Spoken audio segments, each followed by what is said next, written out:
Hello and welcome to Hank Games Without Hank. My name is John Green. I'm the manager of the Swoodilypoopers. Today we're taking on Crew Alexandria in League One. Crew Alexandra here in League One. This is Andy Rooney's old team, so I'm letting Andy Rooney start today. Plus he asked. He was very polite about it. Here in FIFA 13, players ask if they can start. Andy Rooney, of course, he's very old. In fact, he's deceased. But sort of come back to life to be a sort of charming 60-minute style curmudgeon who is also a professional football player. He's very charming. I've enjoyed hanging out with him in the locker room. One of the few guys I've started to get to know. Who's that beautiful ginger? Oh, that's Andy Rooney. Andy's a ginger. He's gonna be somebody's gonna be starting more often. You guys know about my long-standing preference for gingers. All right, there's Mr. Stuff shaking hands again. No touching in this game. Don't want to spread germs. Really proud of the guys. Really excited for this one. We of course have not won. We're in 8th place, but we have not won a game that you saw me play. I've only won games that I was playing in private during my transfer window. By the way, I still have some transferring to do. The transfer deadline is coming up very soon. So if you have any suggestions on that front, I am very interested to hear them. We are desperately in need of not necessarily strikers, but some defenders and just some generally. Oh, what a start!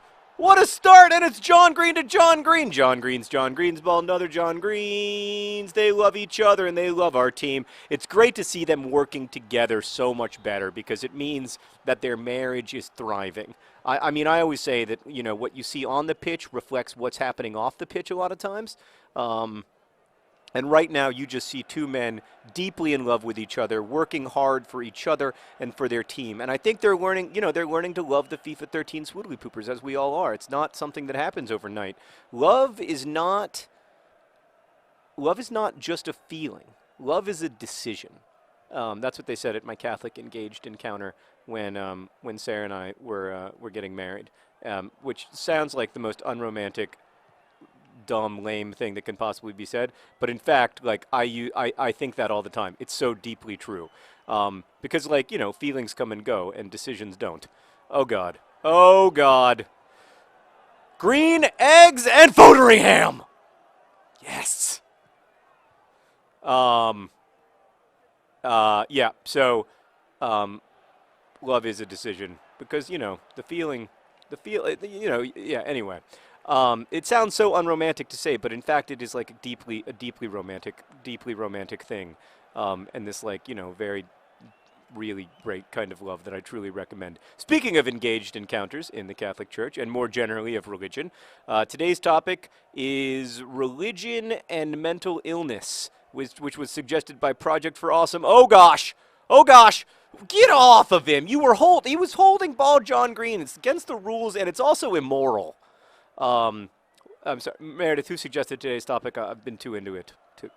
Luke Hall, which was suggested by Luke Hall. Thank you, Luke, for donating to the Project for Awesome. So, for the last, I don't know, 10,000, 15,000, 20,000, we don't really know, years, the main way that we have viewed most of human life is through the lens of or at least a lot of human life, and certainly the life of the spirit or mental and the life of the psyche and everything is through the lens of religion. So, that's where you get whirling dervishes and Sufism or, or the idea of possession in Christianity or whatever. All those ideas, I think, come from, that could have been, but it wasn't, and then it could have been again, but it wasn't again.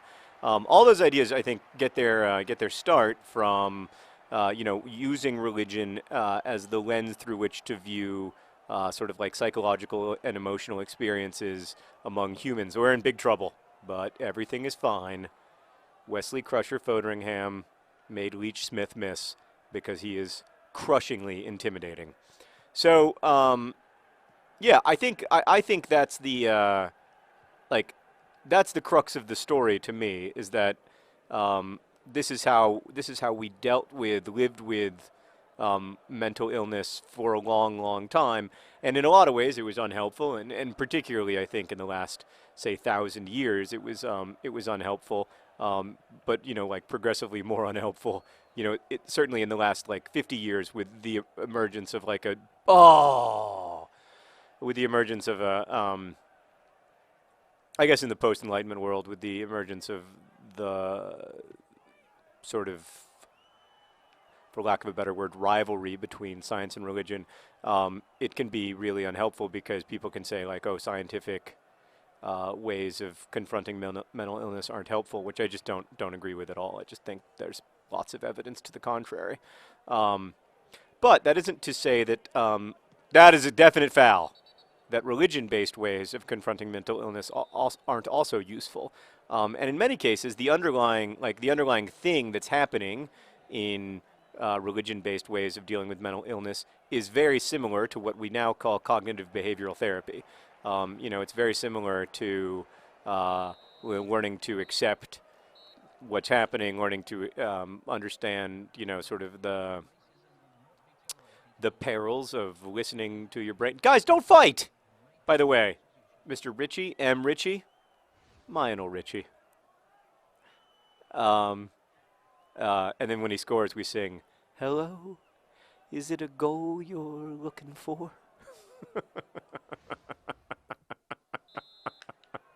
How was that? Was that good, Meredith? Yeah, was that on key and everything? Oh, yeah. Just wait till I'm screaming it. Poor Richie's probably going to score 2 goals all year. At our current pace, he's going to score none. But, yeah. Oh, that's a nice through ball. That's a nice through ball. Yes, yes, yes. Turn it around. Wait. And shoot! Oh, for the love of God. Oh, guys. Right to the end. Other John Green was sitting pretty right at the penalty spot, and he just could not get his hips around. You know how that is when you're trying to swing those hips and you just can't get that full hip rotation, and then you're in just a world of trouble. So, but to return to the topic of today's video, yes, my own experience with this, because I have, I'm both a religious person and someone who's lived with mental illness at various points in my life, is that, insofar as like pastoral, league best, he really is just a crusher. Insofar as the religious like paths into dealing with this stuff are in line with peer-reviewed research, they're very good and very helpful and very useful, and they work really well, at least for me. He wanted it!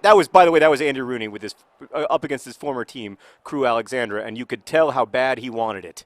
And he forced the keeper into a good save. And I like the cut of Andy Rooney's jib. I'm just going to say it. He's irascible. Is that a word? He's a little bit acerbic, but I like him. Oh, God. Oh, God. Oh, God. Fotheringham! Oh, everything's fine. Everything's fine. I never want to have a goalkeeper with a different name ever again, because there is so much pleasure in saying the word Fotheringham. I cannot even explain it to you. I hope if you're watching right now, and you almost by definition are, I want you to say Fotheringham a few times. Just say it, just as an exclamation of joy and hope. It contains everything inside of you that you're wishing to be true. That's what I love about the word Fotheringham. Go! Oh, it was a nice release, but it was not quite nice enough for Bostock. Oh, but you know what? I like that we're working together a little bit more as a team. You can see the guys thinking 1 step ahead, not 2 steps ahead yet. To be full Swoodilypooper, we need to be 2 steps ahead, but we're thinking 1 step ahead. Yeah, so I'm a big believer in peer-reviewed studies telling us what works, and and I know that for some people, but with mental illness, what works is sometimes quite weird, and I don't really question it. Like, you wouldn't think, for instance, that Alcoholics Anonymous would have a particularly good record at dealing with alcoholism, and yet it does, and I don't really care why. I just care that. So, Oh! Oh! Oh! Lionel Richie! You were so close! Oh, what? Oh, I just couldn't get those hips swung around. What am I doing wrong with the hips? I feel like all of my shots are just a little bit off target, and I've got good players, so they shouldn't be. Oh, Lionel Richie. Lionel Richie. Here's the Dread Pirate Fireball, Wilson Roberts. Oh, he can't get the cross in. He's dispossessed at the last second. Oh. Um. Oh, boy. Yeah, so basically, I continue to be a big believer in cognitive behavioral therapy and medication because for most mental illnesses, that's what works well. You know, there are some there. I think there are probably some things. You know, there are a number of mental illnesses that we're still not great at treating. And lots of people with depression, or even with major depressive disorder, struggle to find good treatment plans, and people with anxiety disorder struggle to find good treatment plans. But if you are perseverant and patient, I think there really is, in the moment when it's happening, when you're in the thick of it, it feels totally hopeless.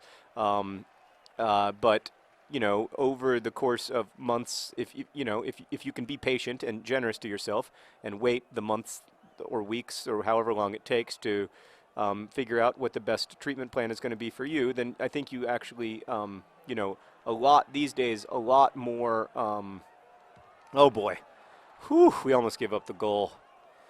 These days, a lot more mental illness is truly treatable. I don't want to say curable, but that it becomes much, much, much easier. Oh, Andy Rooney almost did it. Much, much easier to live with. Yeah, so I take a lot of hope in that. While we still use and benefit a lot from, I think, thinking about religious ways into confronting mental illness, we also have these great tools. All right, thanks for watching. Congratulations to the Swoodilypoopers on their first league win. We're on the path, friends. Best wishes.